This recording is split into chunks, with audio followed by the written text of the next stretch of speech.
Guys, good morning. কেমন আছো সবাই? আশা করি সবাই ভালো আছো, সুস্থ আছো, আর আমিও ভালো আছি। তো এখন বাজে সকাল 10:30, আর মিমিকে এদিকে রেডি করিয়ে দিলাম। ও যাবে স্কুলে, আর স্কুলে যাওয়ার আগে এভাবে রেডি হয়ে কিন্তু দুষ্টুমি করতেই থাকে। তো আজকে আমি নিয়ে যাব না, বাবা মিমিকে নিয়ে যাচ্ছে স্কুলে।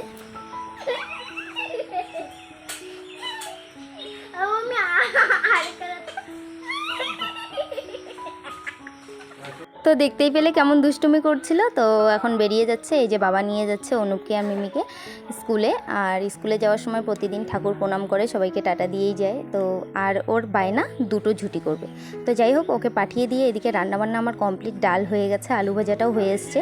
তো ডিম দিয়ে আলু ভাজা করলাম, আলু ভাজাটা নামিয়ে নিচ্ছি। আর আজকে এই শর্টকাট রেসিপিটাই থাকবে। এদিকে আমার নয়তো লেট হয়ে যাবে অনেকটা। আজকে যাব পার্লারে। তো পার্লারে কী জন্য যাচ্ছি তোমরা বুঝতেই পারছো অলরেডি। একটা মেকআপ কোর্স করছি আর কি, নিজের জন্য, মানে সেলফ মেকআপ যে হয় না, সেলফ মেকআপ কোর্স করছি। আমার মনে হয় আমার নিজেকে একটু বেশি ভালোবাসা উচিত, কারণ আমি নিজেকে ভালোবাসলে, নিজের কেয়ার করলে, নিজের প্রতি যখন আমি যত্নশীল হব, আর বাকিটা তো মনে করো সবসময় সবার জন্য করেই থাকি, তো নিজের জন্যও যত্নশীল হওয়া দরকার। আর নিজেকে একটু সাজিয়ে গুছিয়ে নেওয়ার জন্য আমি সব কিছু করছি। তো প্রথমে সেলাই কমপ্লিট করলাম। এই যে মেশিন দেখতেই পাচ্ছ, আমার সেলাই মেশিন, সুতোর বাক্স অনলাইন থেকে অর্ডার করেছি। আর এবারে করছি মেকআপ, সেলফ মেকআপ কোর্স। তো এদিকে রেডি হয়ে বেরিয়ে পড়লাম, আর ঘরে তালা দিয়ে দিচ্ছি। তো এখন চলে যাব পার্লারে, আর ওখান থেকে একদম 1:30টার সময় মিমির স্কুল ছুটি হবে, মিমিকে নিয়ে বাড়ি চলে আসব।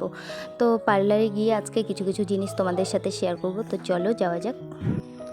তো একটু একটু বৃষ্টিও পড়ছে, আর আমি একদম বেরিয়ে পড়লাম। এখন যাচ্ছি একদম বিউটিশিয়ান ক্লাসে, আর ওখান থেকে এসে আবার সেলাই আছে, তো সেলাইয়ে যাব। তো চলো দেখতে থাকো, একবারে ওখানে গিয়ে তারপরে তোমাদের সাথে কথা হচ্ছে। আর খুবই ব্যস্ততার মধ্যে শুধু রান্নাবান্না করেছি, কোনো কিছু পরিষ্কার করিনি। তো আগে আসি, তারপর দেখি যে সময় পেলে করবো। যাই হোক, যেতে যেতে মানে মোবাইলটা ঘাঁটছিলাম, তো ম্যাম মেসেজ করলো আজকে টেইলারিং ক্লাসটা হবে না। একটু হলো মানে আর কি ভালোই হলো আর কি।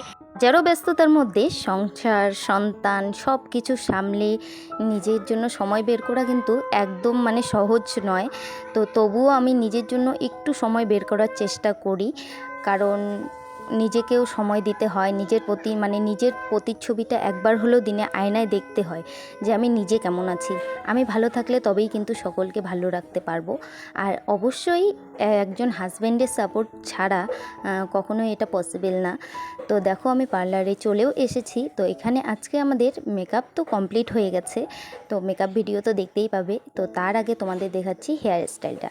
তো আজকে একটা শর্টকাট হেয়ার স্টাইল দেখাচ্ছি, যে মেকআপ তো করব, তারপরে চুলটাকে কিভাবে সেট করব, সেটাও তো একটা বড় ব্যাপার। তো সহজভাবে যে খোপাগুলো করা যায় সেগুলো আর কি দেখাচ্ছে। তো এখানে একটা দেখালো, তারপর আরেকটা দেখাচ্ছে। তো এই খোপাটা কিন্তু আরও সহজ। তোমরা দেখো, তোমরা দেখলে তোমরাও কিছুটা শিখতে পারবে। আর দিদির পার্লারের নাম বা পার্লারটা কোথায় সেটা আমি অবশ্যই পরে ভিডিওতে বলবো, যাতে তোমাদেরও সুবিধে হয় যারা আশেপাশে আছো। তো দেখো খোপাটা কত সুন্দর হলো। এবারে এই জিনিসটার নামটা ভুলেই গেলাম, বললো একটু আগে।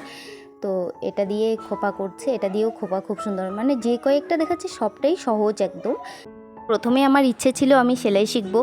তো সেলাইটা এর জন্যই শেখা, কারণ বাজারে গিয়ে জামা কাপড় সেলাই করতে আমার অসুবিধে হয়, সব সময় তো আর ফিটিংস হয় না বা মনের মতো করে হয় না।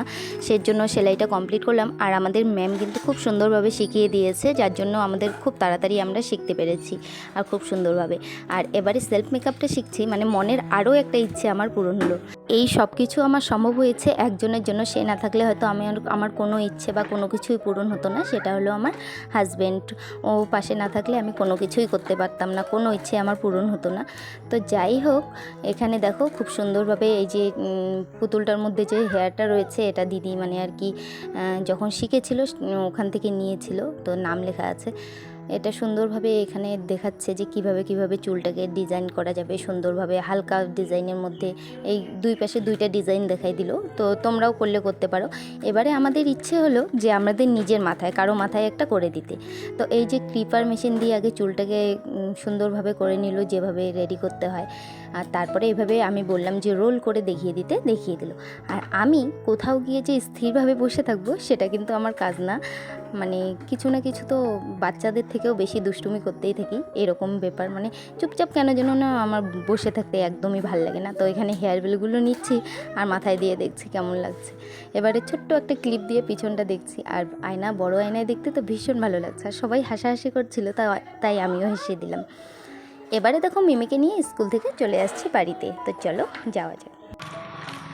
তো বন্ধুরা, মিমিকে নিয়ে চলে আসলাম, আর এই দেখো ওখানে লিপস্টিকটা পরেছি, লিপস্টিকটাও তুলিনি। আর এখন বাজে 1:55, প্রচণ্ড খিদে পেয়েছে। তো বাড়ি গিয়ে আগে খাওয়া দাওয়া করবো, আর তারপরে বাকি যেগুলো কাজকর্ম আছে সেগুলো করব। তো চলো দেখতে থাকো, আগে বাড়ি যাই। ভীষণ গরম লাগছে, সকাল থেকে তো বৃষ্টি পড়ছিল, আর এখন দেখো কী পরিমাণে রোদ উঠেছে, একদম রোদ, প্রচণ্ড রোদ, দারুণ গরম। তো দুপুরে খাওয়া দাওয়ার পর ঘুমিয়ে পড়েছিলাম, আর ঘুম থেকে উঠে সন্ধ্যা হয়ে গেছিলো। সন্ধ্যাবাতি করে টোরে এদিকে চলে আসলাম। মিমির বাবা মাংস পাঠিয়ে দিয়েছে, আর কারেন্ট তো নেই। দেখো লাইটের আলোতে, মোবাইলের আলোতে যা দেখা যাচ্ছে যতটুকু এতটুকুই। এদিকে কুপি জ্বালিয়েছি, আর কুপিটা গ্রিলের মধ্যে ওখানে রেখে দিয়েছি, আর গ্যাসের পাশে রাখতে ভীষণ ভয় লাগে। তো দেখতে দেখতে রান্নাটাও হয়ে গেল, এবারে রুটি বানাবো। তো তোমাদের সাথে কথা বলতে বলতে আজকে অনেক কাজ করলাম, আর অনেক কিছু তোমাদের সাথে শেয়ার করলাম। ভিডিওটা কেমন লেগেছে অবশ্যই কমেন্ট করে জানিও। ভালো লাগলে অবশ্যই একটা লাইক করে দিও যারা এই পর্যন্ত দেখেছো, আর বেশি বেশি করে শেয়ার করো, সবাই পাশে থেকো। আর এবারে রুটিগুলো ভাজলাম। তো আমি কিন্তু রুটি তাওয়াতেও ফুলাতে পারি, আবার উনুনে মানে আগুনেও ভাজতে পারি, সেঁকে নিতে পারি আর কি। তো যেভাবে যখন সুবিধা হয় সেভাবে করি। আর মিমির বাবা রুটি কিন্তু খুব একটা পছন্দ করে না, তবে আমি ওকে বললাম যে সব কিছুই খাওয়া দরকার, আর সব কিছুই খেতে হয়। সেজন্যই বললো যে ঠিক আছে, মানে খাবো রুটি আর কি। তো সেই কারণে বানাচ্ছি। আমি আটা দোকান থেকে নিয়ে আসলাম। আর এদিকে দেখো কারেন্টটা এত ডিস্টার্ব করছে, একবার যাচ্ছে একবার আসছে। তো বারবার এরকম যাওয়া আসা করতে বিরক্তিও লেগে যাচ্ছিলো। তো যাই হোক, এদিকে রুটিগুলো মানে তোমাদের সাথে কথা বলতে বলতে প্রায় ভাজা হয়েও এসছে। তো এবারে মিমির বাবা আসারও সময় হয়ে গেছে, চেষ্টা করছি যত তাড়াতাড়ি করার। ভিডিও শুরুতে আমার মেকআপ ভিডিওটা একটুখানি তোমরা দেখেছো, আর পুরো ভিডিওটা আমি কালকে দেব তোমাদের, কালকে দেখতে পারবে পুরো ভিডিওটা। সবাই চ্যানেলটা যারা এখনও সাবস্ক্রাইব করোনি প্লিজ সাবস্ক্রাইব করে রেখো। তো পুরো ভিডিওটা আসছে, আর অবশ্যই কোন জায়গায় মানে কোথায় শিখলাম আর কত টাকা নিয়েছে বা কি তোমরা যদি জানতে চাও কমেন্ট করো, আমি অবশ্যই নেক্সট ভিডিওতে জানাবো। তো আজকের মতো এখানে দেখো মিমির বাবাকে এখানে একটা প্লেটে মাংস, রুটি, আর তার সাথে একটু আচার দিয়ে দিলাম। তো যাই হোক, টাটা, দেখা হচ্ছে নেক্সট ভিডিওতে। সবাই ভালো থেকো, সুস্থ থেকো, বাই।